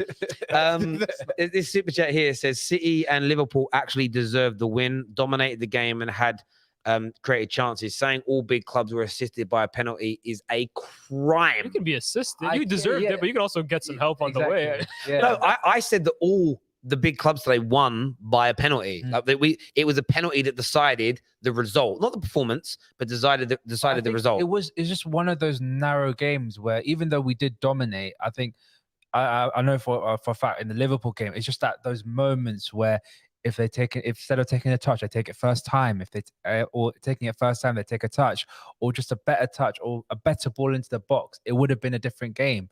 I think it's just that close. I really do. I didn't think we played that well, honestly. No, like, I thought I thought by your standards you didn't play well. No, I think the Gerrard element had a factor. I think the fans. I think Gerrard was in the first half. You could hear they were singing the Steve Gerrard song, and it was all a little bit too happy clappy. By the second half, you could tell that your fans were getting frustrated, and you could hear the annoyance come. I was waiting for the flare up. I was hoping. No, they couldn't. I was hoping for Gerrard to lose his temper. Gerrard's too smart, because I think here's the thing too that no one really talked about after the Arsenal game is that Arteta basically fighting with Klopp got Anfield going, and that's what helps that team. Yeah. I think Gerrard, come on, he's been there with 20 years. He knows how it works. I agree, but I would have. My view was I would love. This is just to see what happens. Social experiment. Klopp and Gerrard pretty much come to blows. Who the Anfield back? Their favorite son or their greatest Prem manager? Who is it? The fans. Let me ask you. Actually, let's stop this. Camera back on me. I'm asking Ram this directly. Klopp and Gerrard after the game. They square up. Both of them take their shirts off, right? And they take their shirts off, Ram, and they're about to lay down blows. They're both going to throw punches at each other. Thank God. And you've got to give an answer, Ram. Who do you want to win the fight? I'm not answering that question. You know, Liverpool fans, man, you guys got to stand your ground. If I was in that scenario, I'll be right in front of them saying like, bro, I love you both. I don't want you. Right, you can't stop it. They push you out of the way. They're going to go to blows. Who do you want to win, or do you want it to be like a double knockout? Like, who do you want to win? Who do you root for? Oh my! I don't even know why I'm answering this question. I want a double. I want them both to knock each other out. Honestly, if they're too dumb to fight each other, they might as well knock each other out. So Gerrard bottled the title race and bottled the fight again. I'm telling you this now. Can I ask this question? I saw it on TikTok actually. Liverpool fans are being asked, would you rather win the Premier League and FA Cup, but Gerrard gets relegated with Villa? Or would you rather win the Premier League, but Gerrard wins the FA Cup final against Liverpool? I saw that. Which one would you rather? Look, I love Stevie, but business is business. It's a business. I want to win trophies. Yeah, so I look at it this way. I think you guys in a fight would root for Gerrard every day of the week.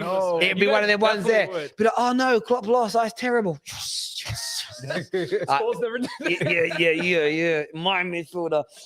Put that on the list of reasons why he's better than Scholes. Like, do you know what I mean? But no, look, I'm only messing. I know that question will even trigger some Liverpool fans. Like, you're obsessed. It's just a joke, bruv. They're trying to trigger us. It's just someone the other day we did a show, and we had Liverpool fans phone up, and I can't remember what was. Oh, it was all talking about one guy. We were talking on the careful, not saying there we go, live on the air. We're talking about the Liverpool GOAT thing. And someone responded saying, I really do think this is an interesting conversation as a Liverpool fan, and we need to talk more about it. There's like 4 responses where people are like, do not bow down to what they're trying to do on this platform and make us Liverpool fans debate each other over our great players. We should not be doing this in front of rivals. And I was like, oh my God. That honestly, I printed that response off. It's on my fridge right now. It's one of the best things I've ever read in my life. I was just like, You got clout like that, bro. I was like, wow, that's a madness to me. Absolute madness to me. There, it really, really is. Where is that comment gone? Here it is. Klopp versus Stevie. My dad's having Gerrard. See, look, Sarim's a big Liverpool fan, so is his family, but they're listening to the show and they're answering the questions for what they're meant as. There's a bit of a laugh and a bit of a joke. I asked my uncle this. The thing is, he loves Klopp. He loves Klopp so much because he reminds him of Bill Shankly. So he said unwillingly, he would say Klopp. He'll actually say Klopp over Gerrard. He loves Gerrard. If it was Rafa Benitez or Klopp about to have a fight, who do you want to win? You want Klopp to win? Rafa manages Everton now. I've got one for you, Lyes. Oh, brother. Ralf Rangnick and Ollie are about to go to blows. Come on, Rangnick, who do you want to every day win? of the week. You would back a brand new man over a club legend. I got to back the gaffer. That's what they tell me, bro. They tell me back the manager. Wait. I got a good one. Prime. Tuchel or Jose Mourinho? Jose Mourinho. Not your manager. You would back Jose Mourinho to beat. Tuchel's not my goal, not yet. So if they're about to have a fight, you're gonna sit there and hope that your current manager gets beaten up, smashed up in front of his kids and everything. Bro, he's a serial cheater, man. He managed Spurs. So he's a serial cheater. He don't love you. Yo, he don't love you. Like you said, business is business. Business is business. Yeah, but this is a fight, bruv. This is a fight. There's no Let's business. talk about fight in particular. I'm not backing Ollie against anyone in a fight, bro. Honestly. No, it's not about saying who you think will win. It's who do you want to win. I gotta back my current Manchester United manager, man. Ralf Rangnick's at the wheel. Come on. Ollie won you the Champions League. I can't remember it. So Hey, you got to stop this chat now. You can get thrown out of the studio, bruv. Can't remember that. I did. I was a teenager then. Look at the primes of Spurs. Yeah. Yeah. Thank you very much, by the way, for all our new members today. It means a great deal to us on the terrace. I want one of you to do one for me. I can't pick my own. You got to think of a good one. Ronaldo or Rashford? Oh, that's easy for me. I would want if it was Rashford or Ronaldo, I would want Ronaldo to win. Oh no, I've got. I would back Ronaldo. I would want Ronaldo to win the fight. Ronaldo is a bigger legend at my club than Rashford. I've got a good one. David Beckham or Paul Scholes?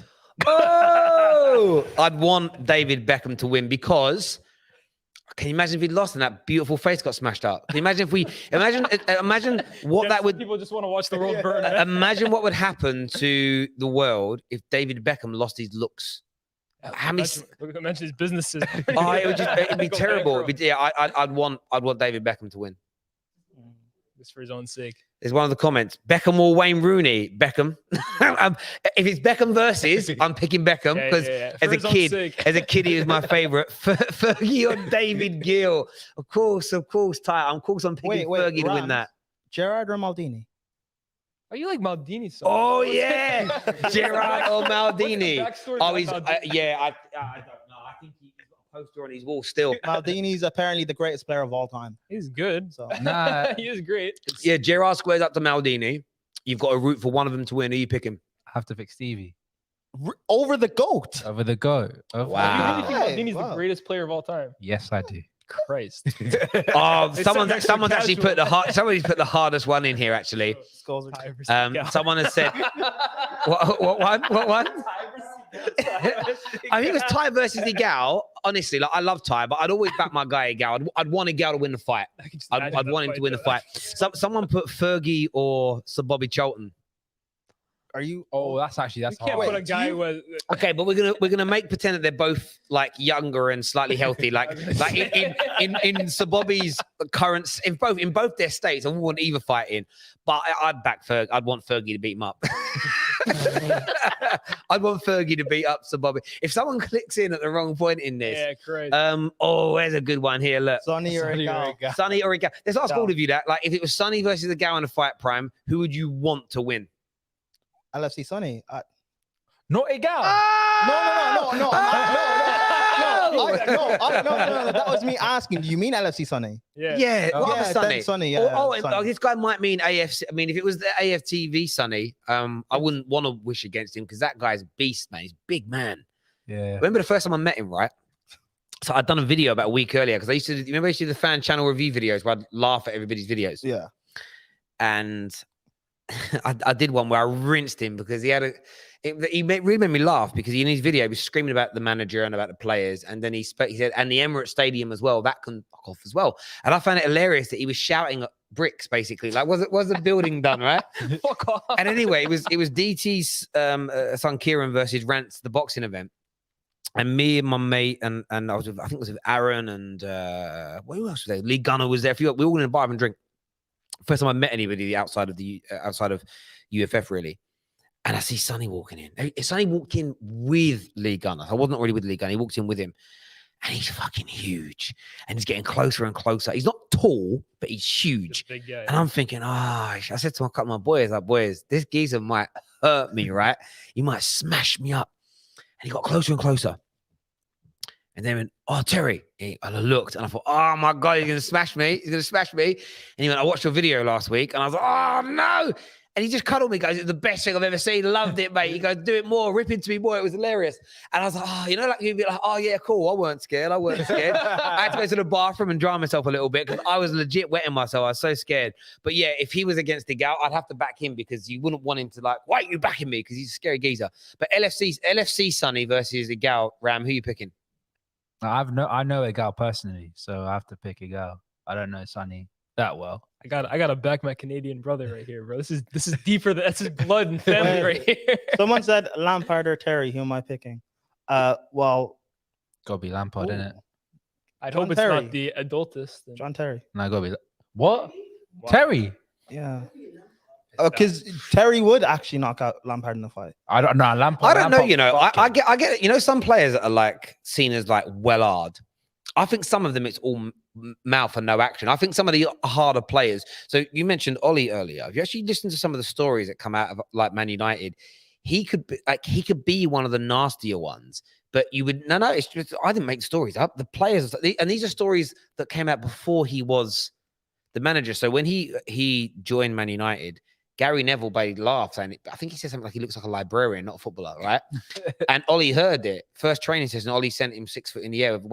Absolutely smashed him and kept on doing it the whole game. Like he wasn't some shrinking violet. And I get the feeling that there's a lot of that in football, where you might look at someone like Roy Keane, shaved dead, crunching tackle as being really hard. I can't. But actually. But Roy Keane, like I wouldn't be scared of Roy Keane. But what, bro? What? You're not scared of Roy Keane? No. Nah. No footballer really scares me like that because. But AFC Sonny scares you. AFC, yeah, but different world, isn't it? Athletes in the Yeah, but most footballers can't fight. It's like No, but Roy Keane has a boxing background, doesn't he? Listen, Roy Keane is a scary Mate, guy. I'd smash him, bro. I'd smash him. All right, so the football smash him. Paris is never getting an exclusive interview. I'll give with him. Roy Keane. You know what? We're talking about the context of fighting. Like I would back myself in a fight with every single footballer on the planet. I'll You guys gotta clip that up. I'll talk to some Irish people, see what I can do. I'm all right. I'm only joking. Everyone do it. This is a joke. This is a joke. Oh, I love. Yeah, I'm doing it just for a laugh. Like, I don't want to fight some of these guys. Like Adi Akinfenwa, I ain't fighting him, bro. Jesus Christ! Van Dijk. Yeah, Van Dijk. Imagine Van Dijk's he's huge. I mean, mess. It's a joke. But what about Konate? Would you face up against him? Like, look, I mean, I wouldn't say I'd be scared, but I wouldn't want to fight him. No, I kind of like my brain. He's a specimen, though. He's a big geezer. Yeah, he's a big geezer. Can he fight though? Do you see what he did to Fred? He pushed him. Fred. He threw him like a rag doll. Yeah, okay. Fred. Can he fight? I forgot you got a fighting background. Oh yeah. I'm just saying, like, I don't know, maybe. Roy Keane thing makes sense now. Fair enough. I'm just saying, it's one of them ones. Like, a lot of people, I used to do a bit of security work when I was younger.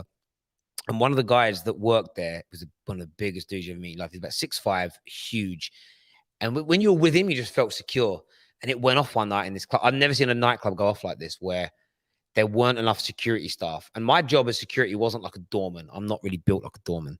There was about me and these 3 others. We were kind of in normal clothes, and we kind of wandered around and we'd spot trouble when we'd radio in. The big boys would come in and sort it, right? It was a good idea. The guy that run the doors in these clubs, it was his idea to have people that wouldn't stand out and would be able to find things. Generally, they were looking for people dealing drugs and stuff like that. And it went off in this club one night to a point where they said, we need you guys to help us. We can't move all the people. And there was fights everywhere. Doormen were getting beat down, fighting everywhere. It was a club in Oceana's in Watford is where it happened. And I remember this dude. I'm not even going to say his name because he was just stood in the corner like this, not doing nothing. And afterwards, when it all calmed down, Larry that run the doors, like sacked him and blasted him, was like, you're an absolute... He just said, I froze. I was too scared to get involved. So just because you're big doesn't necessarily mean you can fight. But that was always made me laugh. I remember, look, I was like, what am I? I'm like 5'9", 5'10". At that time, I was about 11 and a half, 12 stone, piss wet through. And I'm trying to help get all these people out of this club fighting. Didn't want to do it. Shit scared. And then you got this big dude in the corner, twice my size. He could literally, he's built like a fridge. And he's just in the corner shaking, looking at the floor. Didn't want to get involved. I was like, what are you doing, bruv? That was a madness night, that was. Sean Dyche. I'd have Sean Dyche. I'd have Sean Dyche. Sean Dyche. Yeah. Don't read him. No, I don't know if I'd have him. I'm only messing around there. No, it's Sean Dyche. I wouldn't want that. He looks like one headbutt, you're gone. Yeah. I've got one. Terry versus Safe. What versus this big geezer? You're backing me against him. Dave is battering you, bro. Hey, what's up, guys? You good? Yeah, we're good, man. How about you? Safe, do you think you could beat me in a fight? Listen, I can beat any person. If I was in a ring with Tyson Fury, I would most probably knock him out with a single punch. Yes! Yeah!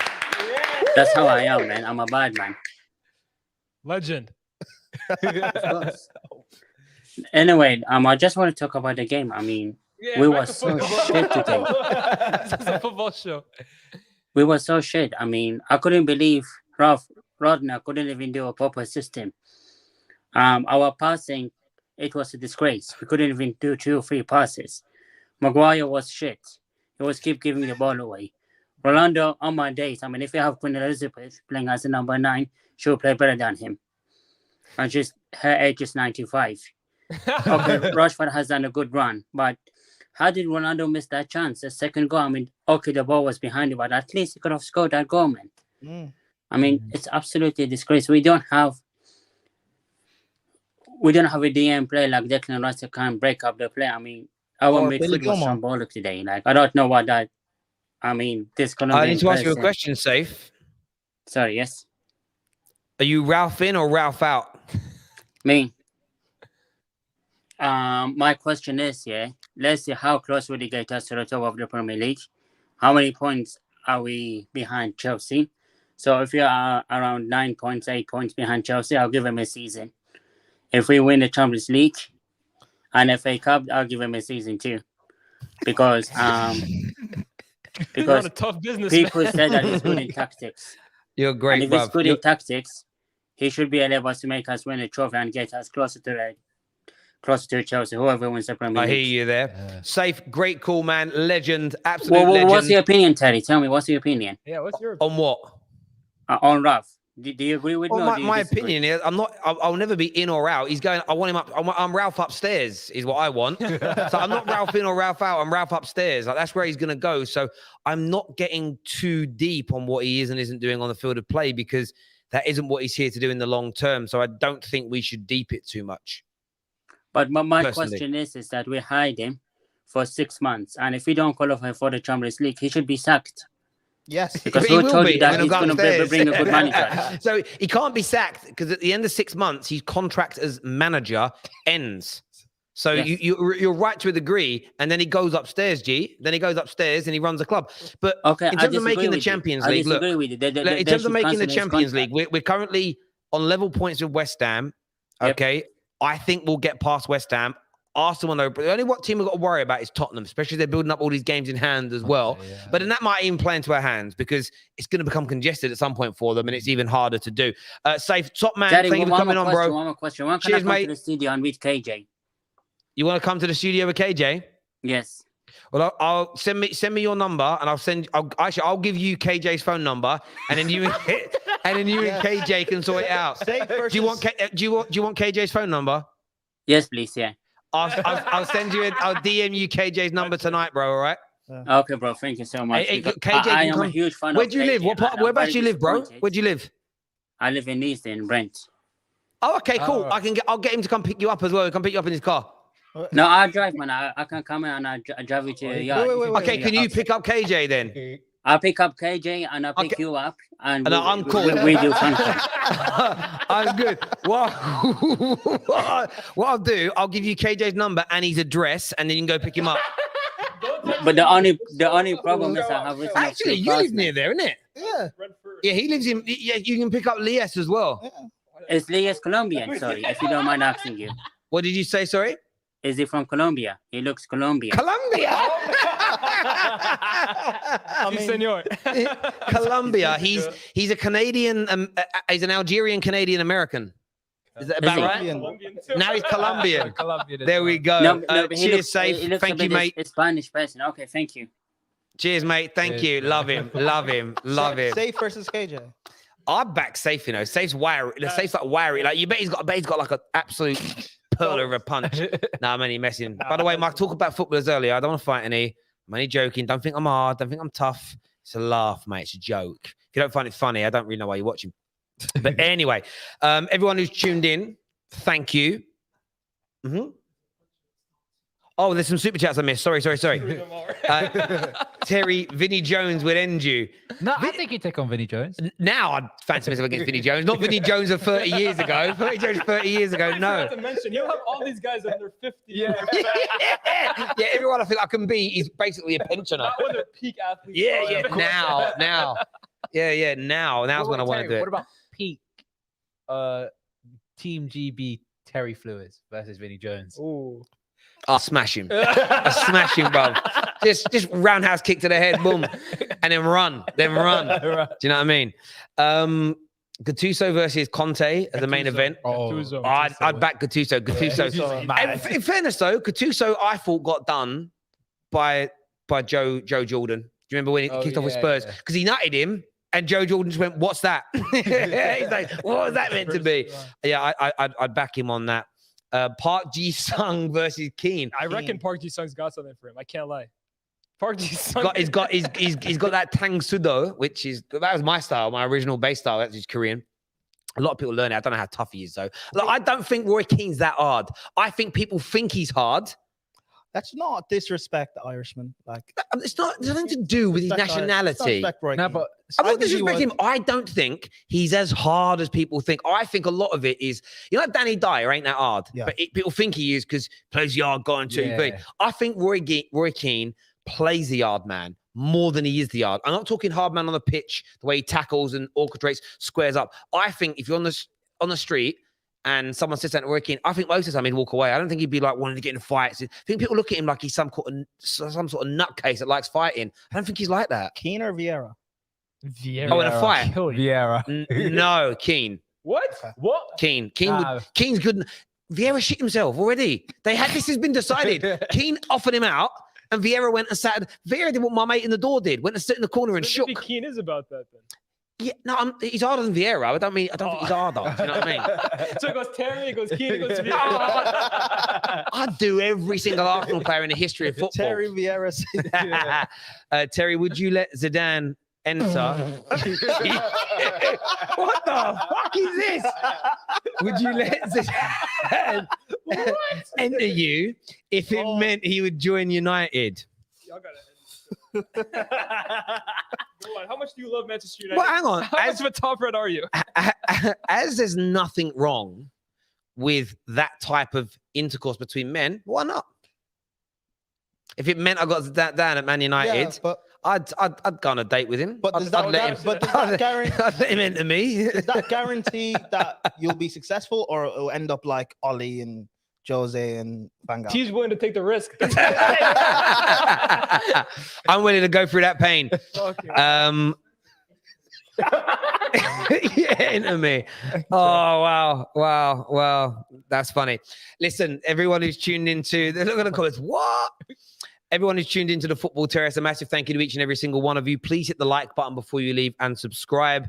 Lyes, Ram, Prime, thank you very, very much, boys. Really good show. Really appreciate it. I'll clap by myself. There we go. Big thank you to J-Ron, the J-Dog, on the technical stuff. I sometimes forget what it's called. And to you lot for tuning in, thank you. Well done today to Manchester United for getting the victory. Well done to Arsenal, Liverpool. All of the top 6 won this weekend that played. So it's going to be a boring Sunday, though. There's nothing. Why did they put all them games on one day? Anyway, I've got to go see Santa in the morning as well. For real? Where's the... Don't worry, Santa. What do you mean for fucking real? No, I mean, like, you have like an appointment with a guy dressed up as Santa? Like, what is this? No, it's really Santa. He gets my question. I mean, the US like says like, oh, I'm gonna go see Santa. No, I'm going not by myself, with my children. Okay. Yeah, I'm not going not me. Well, Zidane and me now I'm gonna go sit on Santa's knee. I'm from knocking out Roy Keane. I know. Can you I imagine? got a life outside of the football theory. What an evening I've had. Knocks out Roy Keane. Do you know what I mean? Having it set up a fight between Gerrard and Klopp. Oh wow. Zidane and me have got intimate, and now I'm going to see Santa. Listen, everyone who's tuned in, thank you. Take care. Goodbye. God bless, and we'll